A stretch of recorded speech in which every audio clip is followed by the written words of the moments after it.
নামাজের শেষ অংশে গিয়ে আল্লাহর দরবারে বলি, ও মাবুদ, নিজের উপর অনেক জুলুম করে ফেলেছি। আল্লাহুম্মা ইন্নী যালামতু নাফসি যুলমান কাসীরা, নাফসি নিজের উপর যুলমান কাসীরা, অনেক বেশি জুলুম নিজের উপর করে ফেলেছি। ওয়ালা ইয়াগফিরুয যুনুবা ইল্লা আনতা, তুমি ছাড়া কেউ ক্ষমা করবে না। ফাগফিরলি মাগফিরাতাম মিন ইনদিকা, তোমার পক্ষ থেকে বিশেষ যে ক্ষমা আছে তুমি আমাকে সেটা দান করো, আমাকে বিশেষ ক্ষমায় আমাকে মাফ করে দাও। ওয়ারহামনি ইন্নাকা আনতাল গফুরুর রহিম, আমাকে তুমি রহম করো, আর নিশ্চয়ই তুমি ক্ষমাশীল এবং দয়ালু। আল্লাহু আকবার। এই যে নিশ্চয়ই তুমি ক্ষমাশীল এবং দয়ালু, আল্লাহ পাককে বারবার বলতেছি। আর এদিকে নামাজের মধ্যে এত সুন্দর করে আল্লাহর সঙ্গে ওয়াদা করতেছি, আল্লাহ তুমি ছাড়া আমাকে কেউ ক্ষমা করবে না, আমারে কেউ মাফ করবে না, আমাকে ক্ষমা করে দাও, বিশেষ ক্ষমা দাও, বিশেষ মাফ দাও। এত কিছু বলার পর আপনি যখন মসজিদ থেকে বের হয়ে গিয়ে গুনাহের কাজ করেন, তাহলে আপনার জন্য কি নামাজ আল্লাহ কবুল করবেন নাকি করবেন না? এজন্য নামাজটা যত সহজ আবার ততটাই কঠিন।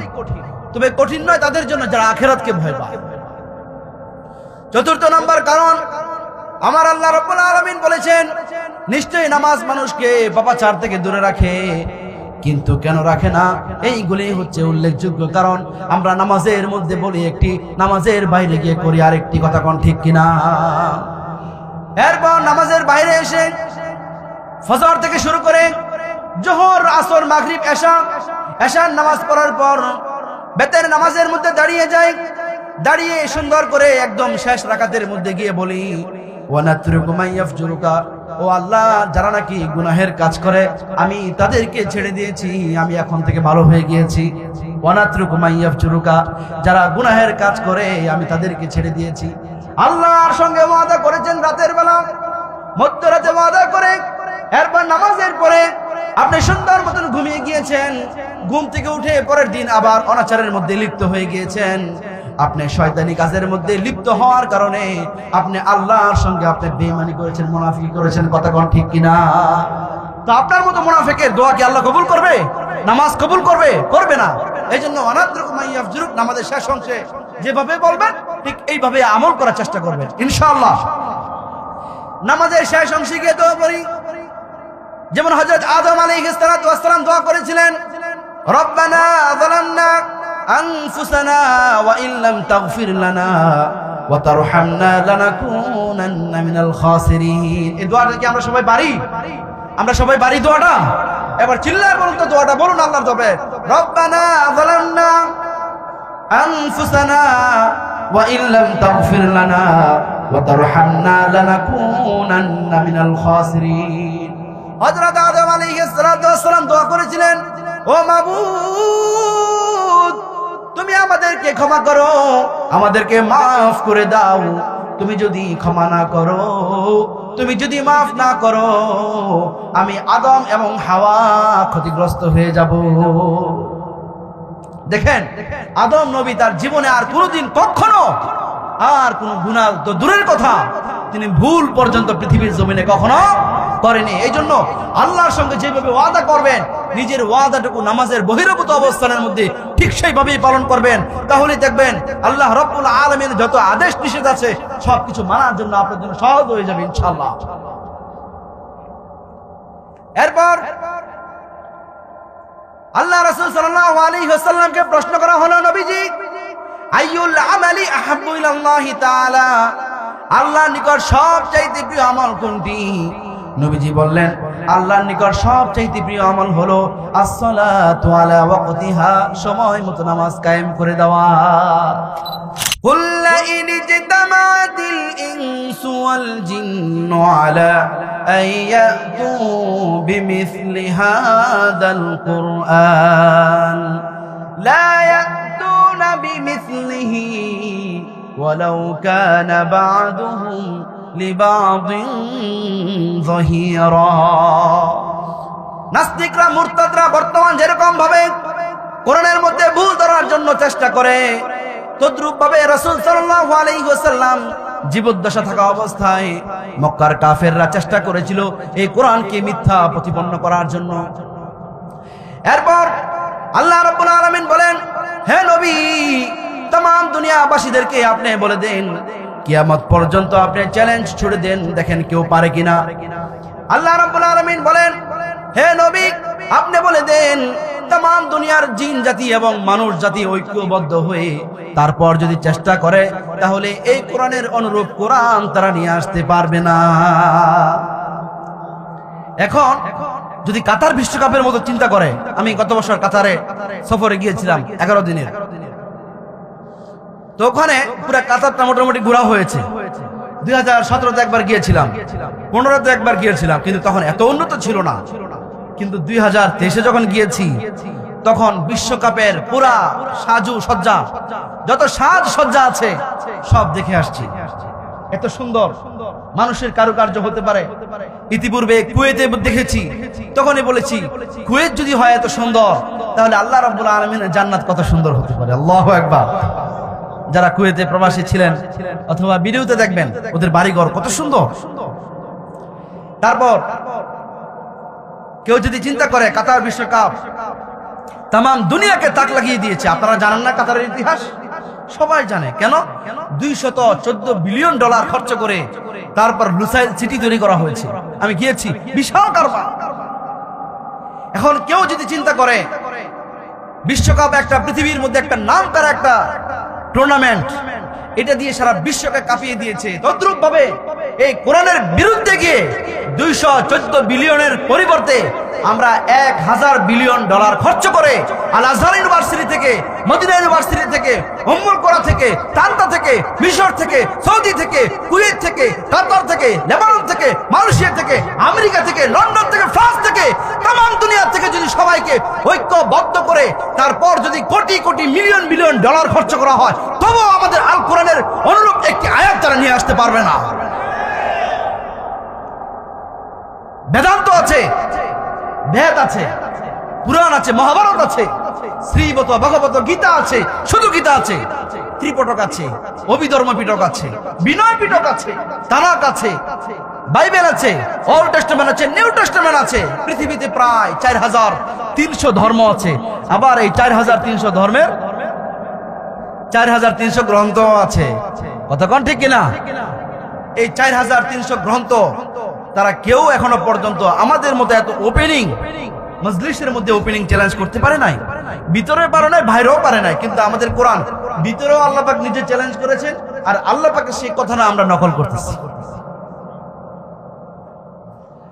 আল্লাহ রাব্বুল আলামিন বলেন, ওয়ালাউ কানা বাদুহুম লিবাদিন যাহিরা, तमाम দুনিয়ার মানুষ যদি ঐক্যবদ্ধ হয়ে চেষ্টা করে, তারপর তারা এই কোরআনের অনুরূপ কোরআন তারা নিয়ে আসতে পারবে না। আল্লাহু আকবার। আমি মাঝে মধ্যে বলি, আমি প্রায় সময় বলি যে আমার কত সৌভাগ্য, আল্লাহ তোমাকে দেখার সুযোগ তো আমাদের দেও নাই, দেখার সুযোগ তো আমাদেরকে দেও নাই। আমরা দেখতে পারবো কোথায়? জান্নাতের মধ্যে দেখতে পারবো।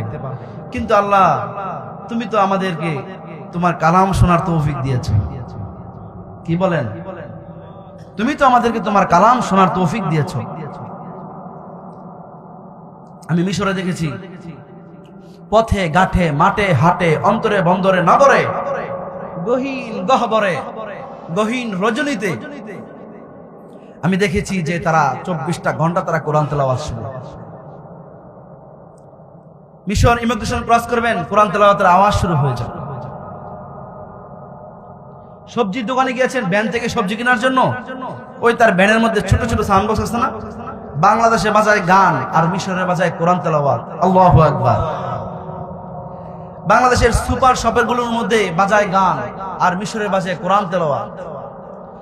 বাংলাদেশের ভিক্ষার সময় ভিক্ষার জন্য আল্লাহ রাসূলের নাম বলে, তাই না?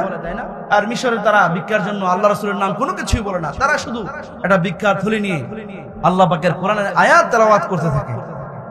মানুষ তাতেই সাহায্য দিয়ে যায়। আল্লাহ রাব্বুল আলামিনের কোরআন শোনার জন্য উতবা, শাইবা, মুগীরা সবাইকে ডাক দিল। ডাক দিয়ে বলল, আজকের পর থেকে মুহাম্মাদের তেলাওয়াত তোমরা শুনতে পারবে না। সুফিয়ান, উতবা, শাইবা, আবু লাহাব আবু জাহেল ঘোষণা দিয়ে দিয়েছে আজকের পর থেকে আর কেউ যেতে পারবে না। আর এদিকে উতবা সাইবা মনে মনে চিন্তা করে, কি মজা, আজকে রাতে গিয়ে তো আমি ফাটাবো, মুহাম্মাদের তেলাওয়াত আমি শুনবো, আজকে তো কেউ যাবে না। সুফিয়ান বলে, বেটা এই বুদ্ধি তো আমার, মুহাম্মাদের তেলাওয়াত শোনার জন্য মনটা অনেক দিন ধরে পড়ে আছে। পরবর্তীতে কিন্তু মুসলমান হয়েছে ফাতিহা মক্কার সময়, তো দিলটা তো আমার পড়ে আছে, আমার তো মন চায় মুহাম্মাদের তেলাওয়াত শুনতে, কিন্তু জনতা যদি দেখে ফেলে তাহলে মায়ের তো একটা নিচে পড়বে না, সব তো পিঠে পড়বে। এই জন্য উতবা সাইবা তারা তো যেতেও পারে না। এক কাজ করলো, সবাইকে নিষেধাজ্ঞা করে দিল। নিষেধাজ্ঞা করে দেওয়ার পর পরের দিন রাতের বেলা উতবা হাজির, সাইবা হাজির, সবাই। তখন তো লাইট ছিল না, সোলার লাইট ছিল না, কারেন্ট ছিল না, মোবাইল ছিল না, আলো ছিল না, বাতি ছিল না। একদম গভীর রজনীতে তারা গিয়ে একে অপরের তেলাওয়াত শুনতে লাগলো, একে অপরের সঙ্গে ঠুস লাগলো। বললো, মান আনতো, তুমি কে? আমরা সুফিয়ান। তুমি কে? না উতবা। তুমি কে? সাইবা। কেন আসছো? নিষেধ করা হয়েছে। বেটা তুই কেন আসছিস, আগে সেটা বল। কথা কন না। পরে আবু জাহেল বলতেছে, এত একটু জ্ঞানী, বলতেছেন না এখানে যদি ঝগড়া শুরু হয়ে যায় তাহলে আগামীকাল এই মুসলমানদের মাঝে এবং মক্কার এই কুরাইশদের মাঝে আমাদের অস্তিত্ব আর টিকে থাকবে না, অতএব তাড়াতাড়ি এখান থেকে ভাগো। আল্লাহ রাব্বুল আলামিন বলেন, وقال الذين كفروا لا تسمعوا لهذا القرآن والغوا فيه لعلكم تغلبون।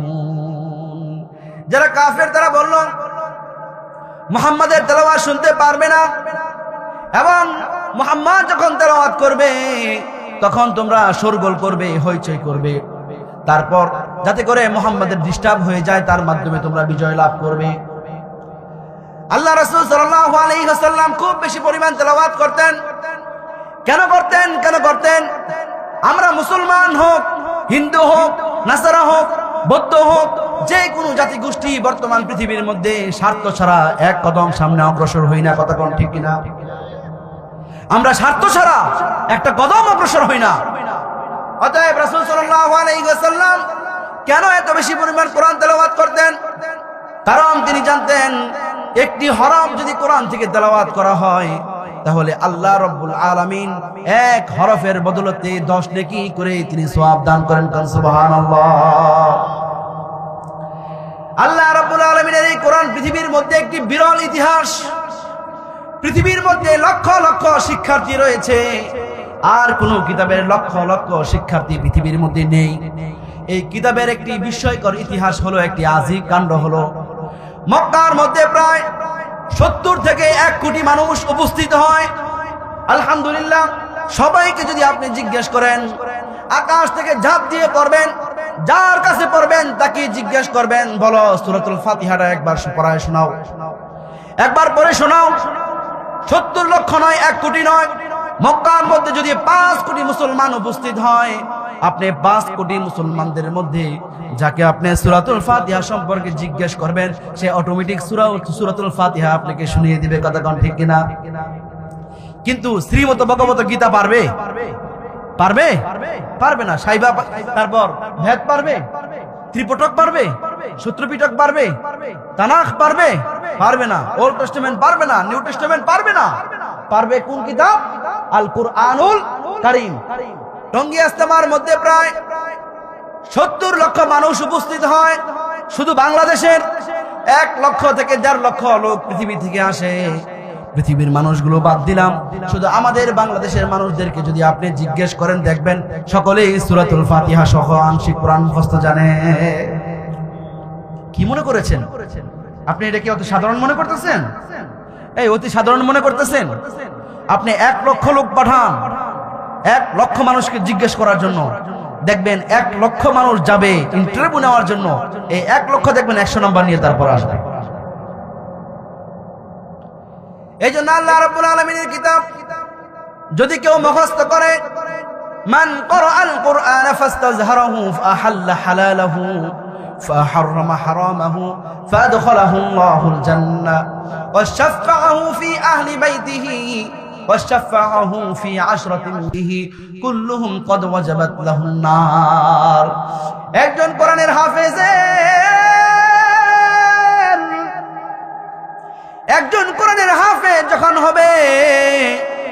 এবং কোরআন সুন্নাহ অনুযায়ী যখন আমল করবে, হালালকে হালাল মানবে, হারামকে হারাম মানবে, আল্লাহ রাব্বুল আলামিন ওই কোরআনের হাফেজকে জান্নাতের মধ্যে দাখিল করাবেন এবং সেই কোরআনের হাফেজ তার ফ্যামিলি থেকে 10 জনকে জান্নাতে নিয়ে যাবে। আল্লাহু আকবার। এবং যাদের উপর ওয়াজিব হয়ে গিয়েছে, বাধ্যতামূলক হয়ে গিয়েছে, এরা জাহান্নাম থেকে বের হতে পারবে না, শাস্তি ভোগ করে তারপর জান্নাতের মধ্যে আসতে হবে। আল্লাহ রাব্বুল আলামিন একজন কোরআনের হাফেজকে সে পাওয়ার দিয়ে দিবেন যে তিনি 10 জন জাহান্নামীকে সঙ্গে করে জান্নাতে চলে যাবে। এই জন্য আমরা কি আমাদের সন্তানদেরকে কোরআনের হাফেজ বানাবো নাকি বানাবো না? আল্লাহর ভয় যখন তার দিলের মধ্যে ঢুকিয়ে দিবেন, আমি ওপেন চ্যালেঞ্জ করে গেলাম, আপনার সন্তান আপনাকে কোনোদিন ধমক দিবে না, আপনার সন্তান আপনাকে কোনোদিন বৃদ্ধাশ্রমেও দিয়ে আসবে না। কতক্ষণ ঠিক কিনা?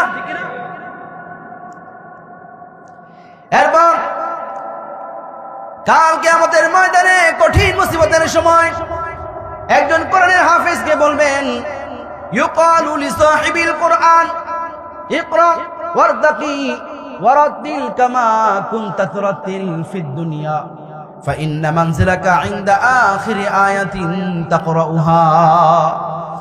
একজন কোরআন হাফেজকে বলা হবে, ও হাফেজ, ও হাফেজে কোরআন, তুমি কোরআন থেকে তেলাওয়াত করো দুনিয়ার জমিনে যেইভাবে তুমি কোরআন তেলাওয়াত করতে, দুনিয়ার জমিনে যেইভাবে কোরআন তেলাওয়াত করতে সেইভাবে তুমি তেলাওয়াত করো আর নিজের অবস্থানকে উপরের দিকে উঠাইতে থাকো, আর তোমার মানজিল সেখানেই শেষ হয়ে যাবে যেখানে এই কোরআনের কারিমের সর্বশেষ আয়াত তুমি তেলাওয়াত করবে। একজন যদি 6666টা আয়াত মতান্তরে কম বেশ যদি 3000 আয়াত পড়তে পারে তাহলে তার আসনটা 3000 গতিতে উপরে উঠবে। আল্লাহু আকবার। এমন কোরআনের হাফেজে বাবা হওয়ার স্বপ্ন আমাদের আছে নাকি নাই? আমার হাতে না হলো 1 থেকে 1.5 লক্ষ মানুষ কোরআনে হাফেজ হওয়ার জন্য বাইয়াত গ্রহণ করেছে যে তারা কোরআনের হাফেজ বানাবেই। এদের নিয়ত অটল, পৃথিবী কিয়ামত হয়ে যাক, যত অফার আসুক, যত কিছু হোক, তার ছেলেকে কোরআনের হাফেজ বানাবেই। কোরআনের হাফেজ বানানোর পর ডাক্তার বানান, ইঞ্জিনিয়ার বানান, যা ইচ্ছা তা বানান, তাতে কোনো সমস্যা নাই, কিন্তু প্রথমে আল্লাহর এই কোরআনটা একবার মুখস্থ করিয়ে দেন, দেখবেন সারাটা জীবন সে আল্লাহ এবং আল্লাহর রাসূলের পথে আদর্শবান একজন সন্তান হয়ে একজন আলেম এবং হাফেজের মতো চলাফেরা করবে। এখন বলেন, কে কে নিজের সন্তানকে কোরআনের হাফেজ বানাবেন? যারা বানাবেন তারাই শুধু হাত উঠাবেন। একটু হাত উঠায় আল্লাহকে দেখা। লিল্লাহি তাকবীর, লিল্লাহি তাকবীর। হে আল্লাহ, বলেন হে আল্লাহ, আমাদের এই হাতকে কবুল আর মঞ্জুর করো, কবুল আর মঞ্জুর করো। আমিন সুম্মা আমিন। হাত নামান। আল্লাহ পাক এই হাতগুলোকে কবুল করুন। সকলে বলুন আমিন। আলহামদুলিল্লাহ। অত্যন্ত চমৎকার একটা কথা বলেছে। অনেকে নাতি আছে, পুতি আছে, তার আবার ছেলে হয়তো বিদেশে আছে। আপনারাও সচেষ্ট হবেন। তাদের এই বিদেশে যারা থাকে ওরা তো অনেক কষ্ট করে। আমি যখন বিদেশে যাই তখন অনেক প্রবাসীদের সঙ্গে আমি দেখা করতে পারি না। এই কষ্টে যে তারা শেয়ার করে যে অনেক কষ্টে আছি, আইসো না আমার কাছে। আমাকে এইভাবে পর্যন্ত বলেছে, তুমি আমাদের কাছে আসলে তোমার কাছে অনেক কষ্ট লাগবে, আসার দরকার নেই। এই জন্য প্রবাস জীবনের মধ্যে এত কষ্ট করে ওদের সন্তানকে, ওদের ছেলেকে, ওদের মেয়েকে মানুষের মতো মানুষ গড়ে তারপর তাদেরকে উপহার দেন। সারা জীবন আপনার প্রশংসা করবে, সারা জীবন আপনার জন্য দোয়া করবে, ঠিক কিনা? বলেছিলাম উতলু মা উহিয়া ইলাইকা মিনাল কিতাবি ওয়া আকিমিস সালাহ ইন্নাস সালাতা তানহা আনিল ফাহশাই ওয়াল মুনকার ওয়া লাযিকরুল্লাহি আকবার। আল্লাহ রাব্বুল আলামিন বলেন, হে নবী, আমি আপনার উপর যে কিতাব পাঠিয়েছি সেখান থেকে আপনি তেলাওয়াত করুন আর নামাজকে আপনি প্রতিষ্ঠিত করুন। নিশ্চয়ই নামাজ মানুষকে পাপাচার থেকে দূরে রাখে। কথা কোন ঠিক কিনা? এখন আল্লাহ পাক তো বলেছেন এই নামাজ মানুষকে পাপাচার থেকে দূরে রাখে, কিন্তু আমরা তো ভিন্ন দেখতে পাচ্ছি। কথা কোন ঠিক কিনা? কেন ভিন্ন দেখতে পাচ্ছি এই কারণগুলো বলবো আজকে। 4টা কারণ শুনবেন। জানার দরকার আছে না? এক নাম্বার হলো, খুব মনোযোগ দিয়ে শুনবেন, আমাদের নামাজের আজকে এই অবস্থা কেন? খুব মনোযোগ দিয়ে শুনবেন। যদি আপনি শোনেন তাহলে বুঝতে পারবেন। আজকে আপনি স্কেল বাড়িতে নিয়ে গিয়েছেন, এখন থেকে মাপতে পারবেন নামাজ কয় প্রকার হচ্ছে আপনার। নামাজের মধ্যে আমরা বলি আলহামদুলিল্লাহি রাব্বিল আলামিন আর রহমানির রহিম মালিকি ইয়াউমিদ্দিন ইয়াকা না'বুদু ওয়া ইয়াকা নাস্তাঈন। সকলে আমার সঙ্গে বলুন আলহামদুলিল্লাহি রাব্বিল আলামিন আর রহমানির রহিম মালিকি ইয়াউমিদ্দিন ইয়্যাকা না'বুদু ওয়া ইয়্যাকা নাস্তাঈন ইহদিনাস সিরাতাল মুস্তাকিম সিরাতাল লাযীনা আন'আমতা আলাইহিম গায়রিল মাগদুবি আলাইহিম ওয়ালাদ-দাল্লিন। আমিন। এই যে নামাজের মধ্যে বলি সমস্ত প্রশংসা আপনার জন্য, तमाम দুনিয়া আপনি পরিচালনা করেন। এরপর বলি আনতা রহমান আনতা রহিম, তুমি চির দয়াময়, অতি দয়ালু এবং তুমি বিচার দিনের মালিক। ওগো আল্লাহ, কেবলমাত্র তোমার ইবাদত করি, তোমার কাছে সাহায্য প্রার্থনা করি। ইয়্যাকা না'বুদু, তোমার কাছে কেবলমাত্র সাহায্য প্রার্থনা করি। এই কথাটা বলে আমরা মাজারের মধ্যে সিজদা দেই, কথা কোন ঠিক কিনা? যে সমস্ত মুসলমান মাজারের মধ্যে সিজদা দেয়, আল্লাহ রাব্বুল আলামিন বলেন ইন্নাল্লাহা লা ইয়াগফিরু আন ইউশরাকা বিহি ওয়া ইয়াগফিরু মা দুনা যালিকা লিমান ইয়াশা। আল্লাহ রাব্বুল আলামিন বলেন নিশ্চয় আল্লাহ রাব্বুল আলামিন আল্লাহর সঙ্গে যারা শিরক গুনাহ করে, আল্লাহ রাব্বুল আলামিন ওই আল্লাহর এই বান্দাদেরকে তিনি ক্ষমা করেন না। আল্লাহ পাক তার এই বান্দাদেরকে ক্ষমা করেন না যারা নাকি শিরক গুনাহ করে।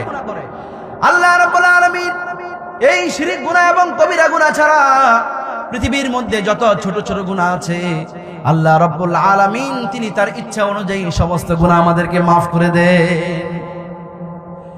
যারা নাকি শিরক গুনাহ করলো, নামাজের মধ্যে বলল ইয়্যাকা না'বুদু, কেবল তোমার কাছেই ইবাদত করি, আবার এদিকে মাজারের মধ্যে গিয়ে কোন পীর সাহেবের পায়ের মধ্যে গিয়ে সিজদায় পড়ে যায়, কোন গাছের মধ্যে অথবা সূর্যকে এসে প্রণাম করে, ঠিক কিনা? আছে নাকি না এরকম? এই যে আপনি পীর সাহেবের পায়ের মধ্যে সিজদা করেছেন, আল্লাহ রাব্বুল আলামিন আমাদের এই কপালকে বড় দামি করেছেন। এই কপাল কেবলমাত্র আল্লাহর সামনে ছাড়া পৃথিবীর কোন রাজা বাদশার সামনে নত করা যাবে না। শুধু নত করা যাবে কোথায়? এক আল্লাহ পাকের দরবারে, আল্লাহ পাকের দরবারে, আর কোথাও না। আমরা যদি আমাদের একটা বড় একটা কাজ করতে যাই আর যদি মার খেয়ে যাই, তখন আমরা কি বলি? আমার কপালটা বড় খারাপ রে। কথা কোন ঠিক কিনা? তার মানে হচ্ছে কপালটা বড় দামি। একটা উদাহরণ দেওয়া হয়, আমার কপালটা বড়ই খারাপ। আর যখন নাকি সাকসেসফুল হয়ে যায়, আমার কপালটা বড় ভালো রে, আমি তো ইন্ডাস্ট্রি করে ফেলেছি, আমি সফল হয়ে গিয়েছি, এগুলি বলে। তার মানে হচ্ছে কপালটা কত দামি, সে খেয়াল করেছেন? আর আপনার এই কপাল, দাড়ি নাই, মুছ নাই, পীর সাহেব চুল মাথা থেকে পাতা পর্যন্ত পানি দিলে ফায়ার করতে হবে, পানি ভিতরে ঢুকার জন্য। আপনি সহজ সরল মনে গিয়ে তাকে সেজদা মারলেন, আমার আল্লাহ পাক তো আপনার উপর নারাজ হয়ে গিয়েছে। শিরকের পক্ষে একটা আয়াত নেই, একটা হাদিস নেই, সিয়াসিত্তা কিতাবের মধ্যে কোথাও নাই। পৃথিবীর মধ্যে আমি প্রায় 1.5 শতাধিক স্কলারদের সঙ্গে আমি বহু প্রোগ্রাম করেছি। আমি বিশ্বাস করি একজন স্কলার আমি পাই নাই যারা নাকি এই শিরকের পক্ষে একটা দলিল দিবে বা কথা বলবে। মাজারের মধ্যে সেজদা দেওয়া হারাম, সম্পূর্ণ হারাম। বাইতুল মুকাদ্দাসের খতিব, বাইতুল্লাহ শরীফের 500 খতিব, तमाम দুনিয়ার মধ্যে যত ইমাম এবং খতিব আছে, একজন হক্কানি খতিব বলতে পারবে না যে মাজারের মধ্যে সিজদা দেওয়া জায়েজ। কেউ বলতে পারবে না। আল্লাহ রাব্বুল আলামিন বলেন ইন্নাহু মান ইউশরিক বিল্লাহি ফাকাদ হারামাল্লাহু আলাইহিল জান্নাতা ওয়া মাওয়াহুন নার। আল্লাহু আকবার। আল্লাহ রাব্বুল আলামিন বলেন, যে ব্যক্তি আমার সঙ্গে শিরক গুনাহ করবে আমি তার জন্য জান্নাতকে হারাম করে দিয়েছি, আমি জান্নাতকে তার জন্য হারাম করে দেই, আর তার আশ্রয় স্থল হবে কাল কিয়ামতের ময়দানে কঠিন মুসিবতের সময় তার জন্য আমি তার আশ্রয়ের ঠিকানা বানাবো জাহান্নামের অগ্নি কুণ্ডের মধ্যে, লেলিহান শিখাগুনের মধ্যে। ওয়া মা লিল যালিমিনা মিন আনসার, আর কাল কিয়ামতের ময়দানে বিভীষিকাময় অবস্থায় তার জন্য কোনো সাহায্যকারী থাকবে না। শিরক গুনাহ বড় ভয়ঙ্কর। আপনার যে চাকরি করে, যে আপনার গোলাম অথবা আপনার কর্মচারী, সে যদি আপনার কথাকে অবাধ্য করে, আপনি বলেছেন এটা করার জন্য কিন্তু আপনি না করেছেন সেটা করবি না, যদি আপনার সেই কর্মচারী ওই কাজটাই করে যেটা আপনি নিষেধ করেছেন, আপনি কি খুশি হবেন না বেজার হবেন? তা আমার মাওলা পাক আমাদেরকে প্রতিটা সেকেন্ড দান করেছেন, আমাদের সব কিছু দান করেছেন। তিনি রাজ্জাক, তিনি সাত্তারুল আয়ুব ওয়া গফফারুজ যুনুব, তিনি খালিক, তিনি মালিক, এত কিছুর গুণের বৈশিষ্ট্যের অধিকারী। সেই আল্লাহর সামনে যখন নাকি আমরা বেঈমানি করব, আল্লাহ পাক কি আমাদেরকে ছেড়ে দিবেন? তবুও দেখেন আল্লাহ রাব্বুল আলামিন রহমান, তিনি রহিম। এই জন্যই আল্লাহ রাব্বুল আলামিন বলে দেন, হে নবী, तमाम দুনিয়ার মানুষদেরকে আপনি বলে দেন, ওয়াল্লাযীনা আমিলুস সাইয়্যাত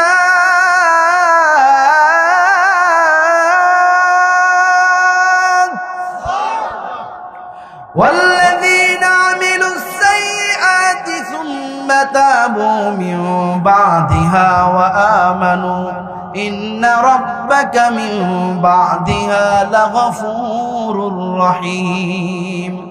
আমার কোন বান্দা অন্যায় কাজ করে ফেলেছে, খারাপ কাজ করে ফেলেছে, গুনাহের কাজ করে ফেলেছে, নামাজ কাজা করে দিয়েছে, অথবা যাকাত দেয় নাই, অথবা অশ্লীল অনাচার কাজ করেছে, জুলুম অত্যাচার করেছে, ওই আল্লাহর বান্দা এত অত্যাচার করার পর, অন্যায় করার পর, গুনাহ করার পর সে যদি তওবা করে নেয়, তওবা করার পর ঈমানকে যদি আবার নবায়ন করে নেয়, আল্লাহর কাছে দুই হাত পেতে যদি 2 রাকাত নামাজ পড়ে আল্লাহর কাছ থেকে ক্ষমা চেয়ে তারপর ঈমানকে নবায়ন করে নেয়, হে নবী আপনি বলে দেন, ইন্না রাব্বাকা মিন বাদিহা লাগফুরুর রহিম, আপনার নিশ্চয় আপনার রব প্রতিপালক ক্ষমাশীল এবং দয়ালু। আপনি গুনাহ করেছেন, মারাত্মক গুনাহ, তারপর আল্লাহ পাক বলতেছেন আসো আমি ক্ষমা করব।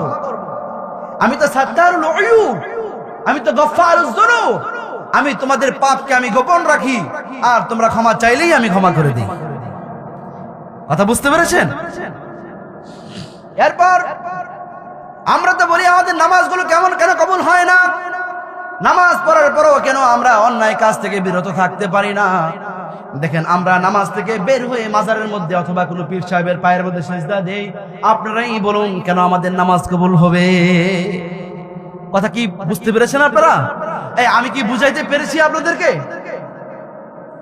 ওয়া ইয়্যাকা নাস্তাঈন, এরপর বলি ও আল্লাহ তোমার কাছে কেবলমাত্র আমরা সাহায্য প্রার্থনা করি। এরপর আমরা দুধের মধ্যে পানি মিশাই। আমরা কি দুধের মধ্যে পানি মিশাই? কথা বলেন। অনেকে পানি মিশায় না, আপনাদের দিকে হয়তো পানি মিশায় না, কিন্তু আমার এলাকার দিকে খুব ভালো করে পানি মিশায়। একদম কল থেকে মিশায় না, তো কল থেকে মিশালে তো ধরা পড়বে। ওই পানি একদম বিল থেকে খাল থেকে নিয়ে সুন্দর করে কাপড়টা ছেঁকে ঢেলে দেয়, টের পাওয়ার কোনো সুযোগ নেই।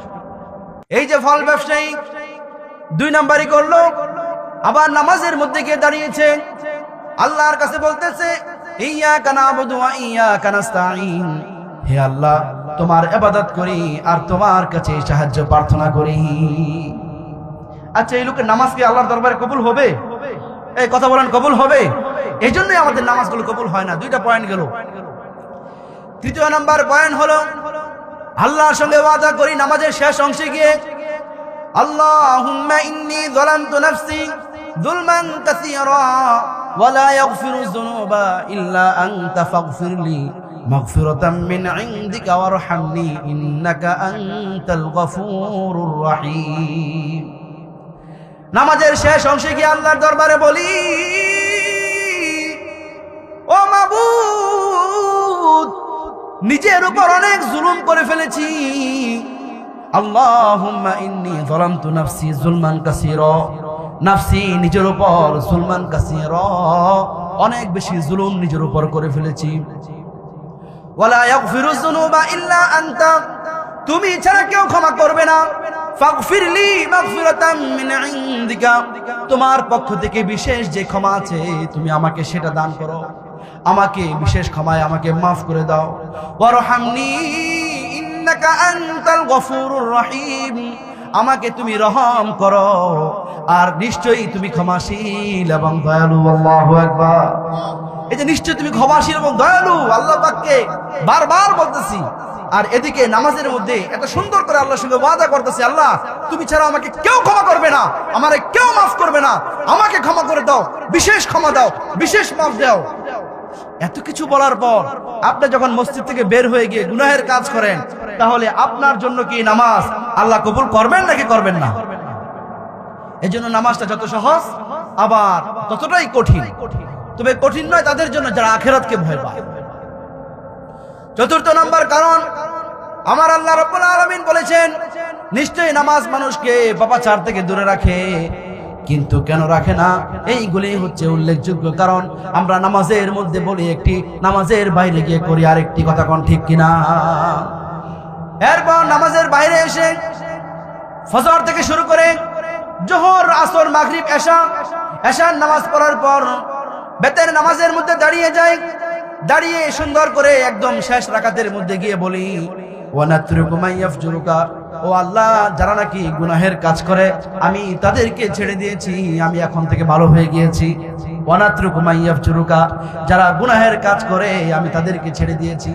আল্লাহর সঙ্গে ওয়াদা করেছেন রাতের বেলা, মধ্যরাতে ওয়াদা করে এরপর নামাজের পরে আপনি সুন্দর মতন ঘুমিয়ে গিয়েছেন। ঘুম থেকে উঠে পরের দিন আবার অনাচারের মধ্যে লিপ্ত হয়ে গিয়েছেন। আপনি শয়তানি কাজের মধ্যে লিপ্ত হওয়ার কারণে আপনি আল্লাহর সঙ্গে আপনি বেঈমানি করেছেন, মুনাফিকি করেছেন। কথা কোন ঠিক কিনা? তো আপনার মতো মুনাফিকের দোয়া কি আল্লাহ কবুল করবে? নামাজ কবুল করবে? করবে না। এই জন্য ওয়ানাতরুকু মাইয়াফজুরুক, নামাজের শেষ অংশে যেভাবে বলবেন ঠিক এইভাবে আমল করার চেষ্টা করবেন ইনশাআল্লাহ। নামাজের শেষ অংশে গিয়ে দোয়া করি, যেমন হযরত আদম আলাইহিস সালাতু ওয়াস সালাম দোয়া করেছিলেন, রব্বানা যালামনা আনফুসানা ওয়া ইল্লাম তাগফির লানা ওয়া তারহামনা লানাকুনান্না মিনাল খাসিরিন। এই দোয়াটা কি আমরা সবাই পারি? আমরা সবাই পারি দোয়াটা? এবার চিল্লায় বলুন তো দোয়াটা, বলুন আল্লাহর তবে, রব্বানা যালামনা আনফুসানা ওয়া ইল্লাম তাগফির লানা ওয়া তারহামনা লানাকুনান্না মিনাল খাসিরিন। হযরত আদম আলাইহিস সালাতু ওয়াস সালাম দোয়া করেছিলেন, ও মাবুদ, তুমি আমাদেরকে ক্ষমা করো, আমাদেরকে মাফ করে দাও। তুমি যদি ক্ষমা না করো, তুমি যদি মাফ না করো, আমি আদম এবং হাওয়া ক্ষতিগ্রস্ত হয়ে যাব। দেখেন, আদম নবী তার জীবনে আর কোনোদিন কখনো আর কোন গুনাহ তো দূরের কথা, তিনি ভুল পর্যন্ত পৃথিবীর জমিনে কখনো করেনি। এই জন্য আল্লাহর সঙ্গে যেভাবে ওয়াদা করবেন, নিজের ওয়াদাটুকু নামাজের বহির্ভূত অবস্থানের মধ্যে ঠিক সেইভাবেই পালন করবেন, তাহলে দেখবেন আল্লাহ রাব্বুল আলামিন যত আদেশ নিষেধ আছে সবকিছু মানার জন্য আপনার জন্য সহজ হয়ে যাবে ইনশাআল্লাহ। এরপর আল্লাহ রাসূল সাল্লাল্লাহু আলাইহি ওয়াসাল্লামকে প্রশ্ন করা হলো, নবীজি, আইয়ুল আমালি আহাব্বু ইলাল্লাহি তাআলা, আল্লাহর নিকট সবচাইতে প্রিয় আমল কোনটি? নবীজি বললেন, আল্লাহর নিকট সবচাইতে প্রিয় আমল হলো as-সালাতু আলা ওয়াক্তিহা, সময় মতো নামাজ কায়েম করে দেওয়া। এরপর কোনটি? আব্দুল্লাহ ইবনে মাসউদ রাদিয়াল্লাহু তাআলা আনহু প্রশ্ন করলেন, তারপর কোনটি? তিনি বললেন, বিররুল ওয়ালিদাইন, পিতামাতার খেদমত করা। বন্ধুরা আমার, রাসূল সাল্লাল্লাহু আলাইহি ওয়াসাল্লাম খুব বেশি পরিমাণ তাকিদ করেছেন পিতামাতার খেদমত করার জন্য। আল্লাহ রাব্বুল আলামিন তাকিদ করেছেন পিতামাতার খেদমত করার জন্য। আল্লাহ রাব্বুল আলামিন বলেন, ওয়া কাদা রাব্বুকা আল্লা তা'বুদু ইল্লা ইয়্যাহু ওয়া বিল ওয়ালিদাইনি ইহসানা।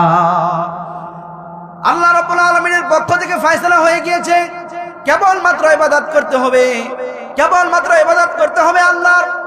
আর আল্লাহর ইবাদতের পর সবচাইতে বেশি খেদমত করতে হবে পিতামাতার। এই কথা আল্লাহ কোরআনে কারিমে এক জায়গায় বলে নাই, বহু জায়গার মধ্যে বলেছেন।